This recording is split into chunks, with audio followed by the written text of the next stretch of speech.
22h sur Télé Djibouti. Merci à vous de nous rejoindre pour cette nouvelle édition. Voici les principaux titres. Hayablé vit au rythme d'une compétition placée sous le signe de la convivialité, un événement organisé par le secrétariat d'État au sport. Et concernant l'environnement, les acteurs nationaux renforcent leur préparation.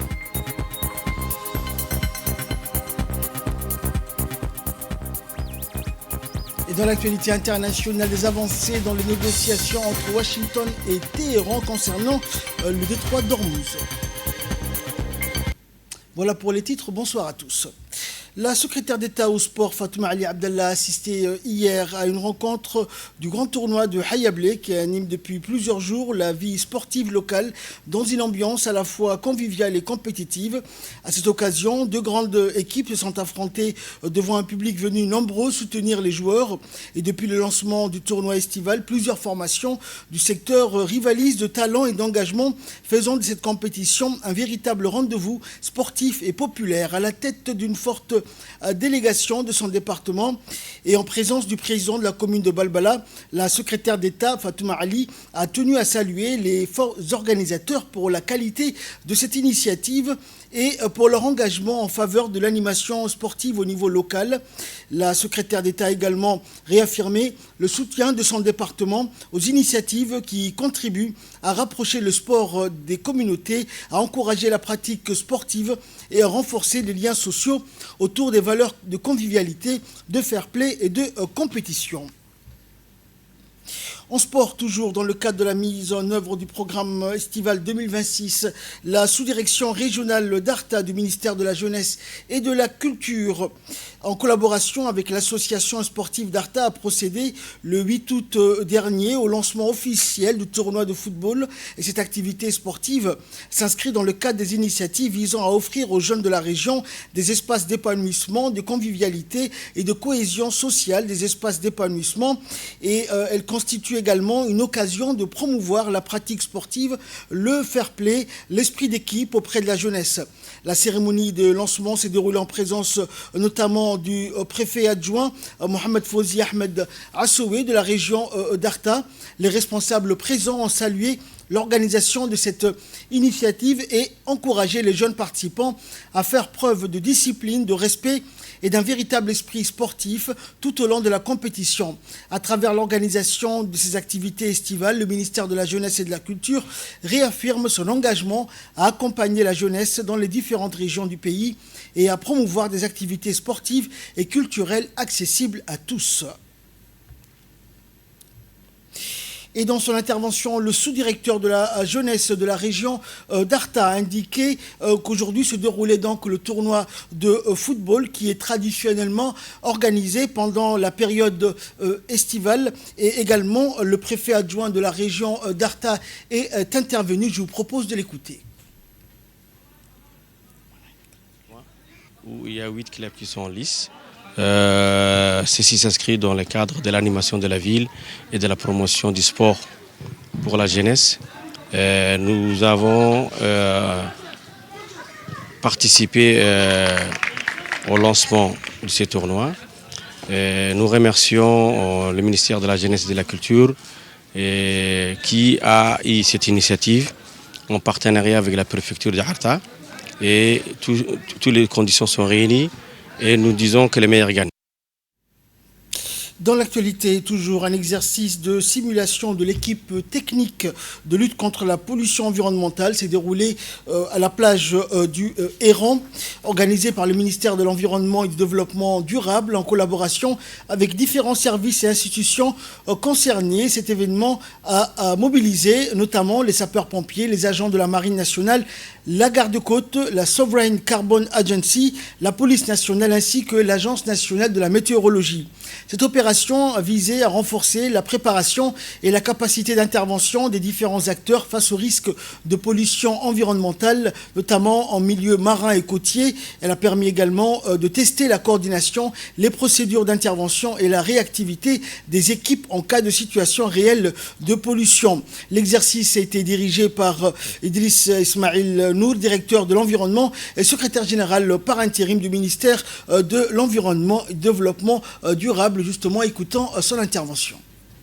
Nous connaissons aujourd'hui l'environnement marin constitue un des patrimoines nationaux à travers ses ressources halieutiques, ses coraux, ses herbiers. Donc la nécessité de protéger qui devient très important. Comment s'y préparer? Comment on doit agir si une pollution arrive? Tel est le leitmotiv de cet exercice de simulation aujourd'hui qui nous réunit ensemble avec tous les parties prenantes. Donc c'est dans ce contexte que le ministère de l'Environnement, dans son rôle de coordonnateur de l'action en matière de pollution, a organisé il y a 3 semaines une réunion de haut niveau suite aux dépollutions qui ont lieu au début du mois de juillet. Dans cette réunion, plusieurs décisions ont été prises. La première chose, c'est la mise en place d'une équipe technique d'intervention. La deuxième chose, c'est de faire un inventaire de ce qu'on a besoin. Et en troisième lieu, de faire un exercice de simulation suite à une pollution. Donc c'est pour ça qu'aujourd'hui, on est ici ensemble. Donc l'objectif recherché, c'est de coordonner l'action et de mobiliser tout le monde à travers l'équipe. Ça, c'est la première chose. Et donc de tester et d'évaluer notre système d'alerte et du dispositif de réponse. Donc un exercice de simulation va nous permettre de mieux nous préparer, de voir nos automatismes, de clarifier le rôle et responsabilité de chaque membre, institution ici présent, et de mieux répondre et coordonner notre stratégie de réponse contre une pollution marine. Nécrologie pour clore l'actualité nationale, c'est avec une profonde tristesse et une vive émotion que nous avons appris le décès de notre consoeur Khadiga Mohamed Ali, survenu vendredi dernier à l'hôpital Pelletier de suite d'une longue maladie. Née le 4 juin 1986, la défunte comptait parmi les figures emblématiques de l'audiovisuel djiboutien au sein de la RTD qu'elle a intégrée en 2014. Elle occupait le poste assistante administrative à la radio. Elle était reconnue pour son professionnalisme, son dévouement ainsi que pour ses grandes qualités humaines. En ces douloureuses circonstances, l'ensemble des employés de la RTD adressent leurs sincères condoléances et leur profonde marque de compassion à la famille de la défunte, à ses proches et à ses collègues, implorant Dieu Tout-Puissant de lui accorder son infinie miséricorde, de l'accueillir dans son vaste paradis et d'accorder à sa famille et à ses proches patience et réconfort. Inna lillahi wa inna ilayhi raji'un. En nouvelle régionale à présent, dans la ville de Kijabe au Kenya, un atelier fabrique des fauteuils roulants destinés aux enfants en situation de handicap dans le cadre d'une initiative visant à faciliter leur mobilité et leur accès à l'éducation. Les équipements sont fabriqués pour l'organisation caritative Bethany Kids qui accompagne des enfants et des jeunes en situation de handicap et cherche à renforcer leur autonomie dans la vie quotidienne. Et dans cet atelier, la production de ces fauteuils roulants illustre ainsi une approche locale combinant accessibilité, mobilité et prise en compte des besoins des enfants et de leurs familles. Africa 50 a marqué son 10e anniversaire à Dar es Salaam en Tanzanie après avoir mobilisé plus de 15 milliards de dollars américains au cours de la dernière décennie pour des projets d'infrastructures à travers l'Afrique. Les célébrations se sont déroulées les 5 et 6 août dernier à l'occasion du Forum sur les infrastructures d'Africa 50 et de son assemblée générale annuelle. Africa 50 entend poursuivre ses activités de mobilisation de financement et de développement de projets en cours de la prochaine décennie en collaboration avec les États africains, les investisseurs et les institutions de développement. En nouvelle du monde, à présent, les Nations Unies alertent sur la probabilité élevée d'un épisode d'El Niño de forte intensité, estimé à 81%, qui pourrait accentuer les conditions de sécheresse et les difficultés d'accès à l'alimentation dans plusieurs régions d'Afrique. Selon les projections météorologiques, la persistance de conditions chaudes et sèches pourrait compliquer davantage les activités agricoles et pastorales dans certaines zones, notamment celles où les populations dépendent directement des précipitations pour les cultures et de la disponibilité des pâturages pour l'élevage. Les Nations Unies et les acteurs humanitaires poursuivent le suivi des indicateurs climatiques et alimentaires afin d'anticiper les éventuelles évolutions de la situation et de renforcer, si nécessaire, les mesures de soutien aux populations concernées.